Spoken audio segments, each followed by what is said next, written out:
Hi hello ನಮಸ್ತೆ friends, ಸ್ಕಂದ ಕ್ರಿಯೇಟರ್ಸ್ಗೆ ಸ್ವಾಗತ.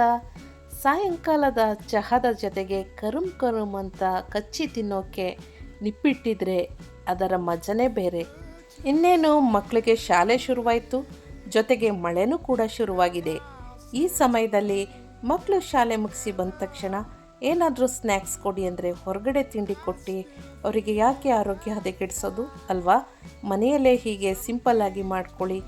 ತುಂಬ ರುಚಿಯಾಗಿ ಮತ್ತು ಶುಚಿಯಾಗಿ ಇಷ್ಟು ಕ್ರಿಸ್ಪಿಯಾಗಿ ಇರುವಂಥ ನಿಪ್ಪಿಟ್ಟನ್ನು ತಿಂತಾಯಿದ್ರೆ ಒಂದು ಕೊಟ್ಟರೆ ಸಾಕಾಗಲ್ಲ, 3-4 ಒಂದೇ ಸಲ. ಮತ್ತು ಮಾಡಿರೋ ನಿಪ್ಪಿಟ್ಟೆಲ್ಲ ಒಂದೇ ಸಲ ಖಾಲಿ ಮಾಡ್ತಾರೆ. ನೀವು ಕೂಡ ಟ್ರೈ ಮಾಡಿ, ಚೆನ್ನಾಗಿ ಬರುತ್ತೆ ಖಂಡಿತ. ಈ ನಿಪ್ಪಿಟ್ಟನ್ನು ಮಾಡೋಕ್ಕೆ ಏನೆಲ್ಲ ಬೇಕು ನೋಡೋಣ ಬನ್ನಿ. ನಾನು ಇವತ್ತು 1 kg ಅಳತೆಗೆ ನಿಪ್ಪಿಟ್ಟನ್ನು ಮಾಡಿ ತೋರಿಸ್ತಾ ಇದ್ದೀನಿ. ನೀವು ಮನೆಯಲ್ಲಿ ಎಷ್ಟು ಬೇಕು ಅಳತೆನ ಕಟ್ ಮಾಡಿ ನೋಡಿ ಮಾಡ್ಕೋಬೋದು.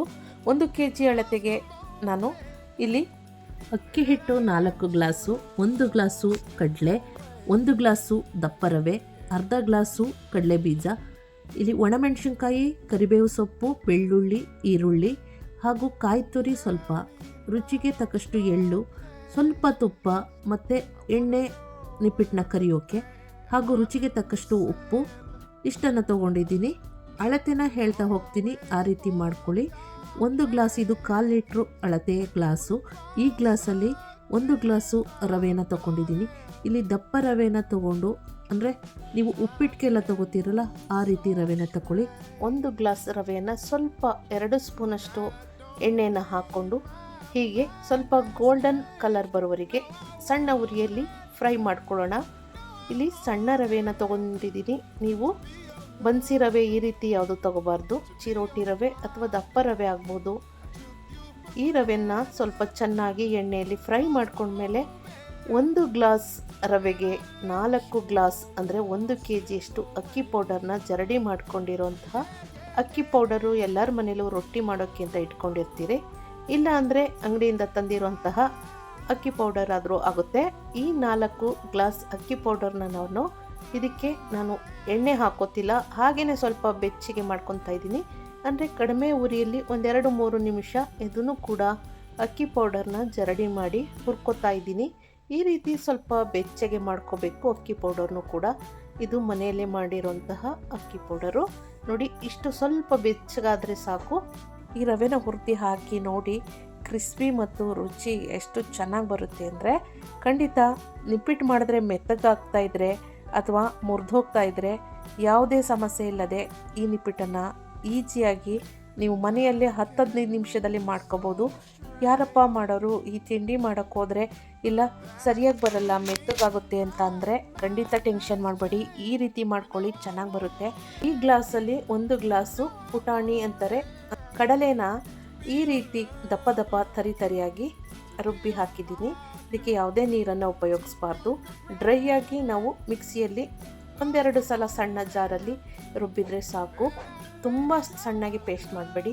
ಹಾಗೆ ನೋಡಿ, ಅದೇ ಗ್ಲಾಸ್ ಅಳತೆಯಲ್ಲಿ ಅರ್ಧ ಗ್ಲಾಸ್ ಅಳತೆ ಕಡಲೆ ಬೀಜವನ್ನು ತಗೊಂಡಿದ್ದೀನಿ. ಶೇಂಗಾ, ನೆಲಗಡಲೆ ಬೀಜವನ್ನು ಹುರಿದು ಸ್ವಲ್ಪ ಸಿಪ್ಪೆಯನ್ನು ಹೀಗೆ ತೆಗೆದು ಇದನ್ನು ಕೂಡ ದಪ್ಪ ತರಿಯಾಗಿ ಮಾಡಿ ಹಾಕೋತಾ ಇದ್ದೀನಿ.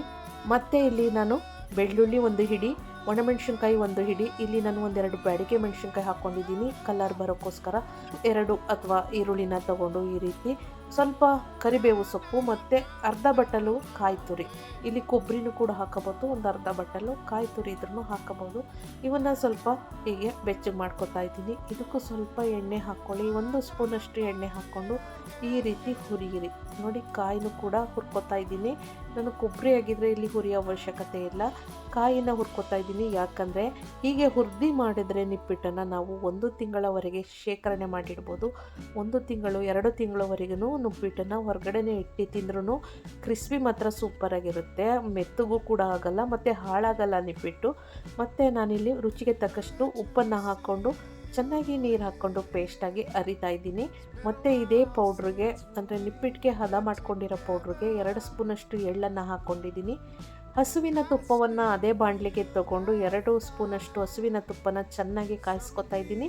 1 ಸ್ಪೂನಷ್ಟು ಎಣ್ಣೆ ಹಾಕ್ಕೊಂಡಿದ್ದೀನಿ ನೋಡಿ. ನಾವು ಹುರಿಯೋಕ್ಕೆ ಅಂತ ಎಣ್ಣೆನ ಉಪಯೋಗಿಸಿದ್ದೀವಿ, ಅದರಿಂದ ಇದರಲ್ಲಿ ಎಣ್ಣೆ ತುಪ್ಪವನ್ನು ಜಾಸ್ತಿ ಹಾಕಬೇಡಿ. ಹಸುವಿನ ತುಪ್ಪ 2 ಸ್ಪೂನು, 1 ಸ್ಪೂನು ಎಣ್ಣೆನ ಚೆನ್ನಾಗಿ ಮಳ್ಳೋ ರೀತಿ ಕಾಯಿಸಿ ಕುದಿಯೋ ಎಣ್ಣೆನ ನಾವು ಈ ಹಿಟ್ಟಿಗೆ ಬೆರೆಸ್ಕೋಬೇಕು. ನೆಕ್ಸ್ಟು ನಾನಿಲ್ಲಿ ನೋಡಿ ರುಬ್ಕೊಂಡಿರೋಂತಹ ಮಸಾಲೆನ ಹಾಕಿ ಹೀಗೆ ಮಿಕ್ಸ್ ಮಾಡ್ಕೊತಾ ಇದ್ದೀನಿ. ಒಂದೇ ಹದ ಬಂದಿತ್ತು.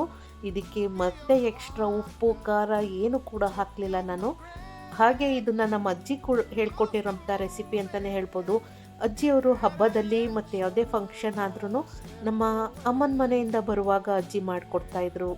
ನಿಪ್ಪಿಟ್ಟು, ಚಕ್ಲಿ, ಕೋಡ್ಬಳೆ ಈ ರೀತಿ ತಿಂಡಿಗಳನ್ನ ತುಂಬ ಚೆನ್ನಾಗಿ ಮಾಡ್ತಾರೆ ಅಜ್ಜಿ. ಆ ಅಜ್ಜಿ ಹೇಳ್ಕೊಟ್ಟಿರೋಂಥ ರೆಸಿಪಿನ ಅಮ್ಮ ಕಲಿತು ಅಮ್ಮ ನಮಗೆಲ್ಲ ಹೇಳ್ಕೊಟ್ಟಿದ್ದಾರೆ. ನಾವು ಮಾಡುವಾಗ ಏನು ಹದ ಹಾಳಾಗಲ್ಲ, ಒಂದೇ ಪರ್ಫೆಕ್ಟ್ ಅಳತೆಯಲ್ಲಿ ಬರುತ್ತೆ. ಇಲ್ಲಿ ಒಂದು ಪ್ರೆಸ್ ಮಣೆನ ತೊಗೊಂಡು ಹೀಗೆ ಪೇಪರ್ನ ಹೀಗೆ ಕಟ್ ಮಾಡಿ ಇಟ್ಕೊಂಡು 2 ಪೇಪರ್ ಬೇಕು. ನಾವು ಇಲ್ಲಿ ಕೈಯಲ್ಲೂ ಕೂಡ ಒತ್ತಿ ಹಾಕ್ಬೋದು. ಈ ಪ್ರೆಸ್ ಮಣೆಯಲ್ಲಿ ಬೇಗ ಬೇಗ ಕೈಯಲ್ಲಿ ಸುತ್ತ ಅಳತೆ ರೌಂಡು ಈ ರೀತಿ ಎಲ್ಲ ಬರಲ್ಲ. ಮಣೆ ಮೇಲೆ ಇಟ್ಟು ಪೇಪರ್ ಮೇಲೆ ಅಥವಾ ಬಾಳೆದೆಲೆ ಮೇಲೆ ಕೂಡ ಹೀಗೆ ಒತ್ಬೋದು, ಅಥವಾ ಒಂದು ಯಾವುದಾದ್ರೂ ಗ್ಲಾಸ್ ಇದ್ದರೆ ಅದರಲ್ಲಿ ಅಮ್ಬೋದು. ಹೀಗೆಲ್ಲ ಬೇರೆ ಬೇರೆ ಮೆಥಡಲ್ಲಿ ಮಾಡ್ಕೋಬೋದು. ನೋಡಿ ಎಲ್ಲ ಹದವಾಗಿ ಚೆನ್ನಾಗಾಗಿದೆ. ಹಿಟ್ಟನ್ನು ಚೆನ್ನಾಗಿ ಹೀಗೆ ಮೆದುವಾಗಿ ಕಿವುಚ್ಕೊಂಡು ನೀಟಾಗಿ ಹಿಟ್ಟನ್ನು ಕಲಸಿ ಇಟ್ಕೋಬೇಕು. ನೋಡಿ ಕೈಯಲ್ಲೇ ಒತ್ಬೋದು, ಆ ರೀತಿ ಇದೆ. ಹೀಗೆ ಉಂಡೆ ಕಟ್ಕೊಂಡು ಆದರೆ 10-15 ನಿಮಿಷದಲ್ಲಿ ನಾವು ನಿಪ್ಪಿಟ್ಟನ್ನು ಬೇಯಿಸ್ಬೋದು. ತುಂಬ ಸುಲಭವಾದ ರೆಸಿಪಿ, ಕಷ್ಟ ಆಗಲ್ಲ, ಮನೆಯಲ್ಲಿ ಒಬ್ಬರೇ ಮಾಡ್ಕೋಬೋದು. ನೋಡಿ ಹೀಗೆ ಒಂದು ಪೇಪರ್ ಮೇಲೆ ಒಂದು ಸ್ವಲ್ಪ ಎಣ್ಣೆನ ಸವರಿ ಈ ಉಂಡೆಗಳನ್ನ ಇಟ್ಟು ಮತ್ತೆ ಅದ್ರ ಮೇಲೆ ಇನ್ನೊಂದು ಪೇಪರ್ನ ಇಟ್ಟು ಈ ರೀತಿ ನಿಪ್ಪಿಟ್ಟುಗಳನ್ನ ಒತ್ಕೊತಾ ಬಂದರೆ ಆಯಿತು. ಅತಿ ಸುಲಭವಾಗಿ ಮಾಡಬಾರ್ದು ಮತ್ತು ಅತಿ ಮಂದವಾಗಿ ಮಾಡಬಾರ್ದು.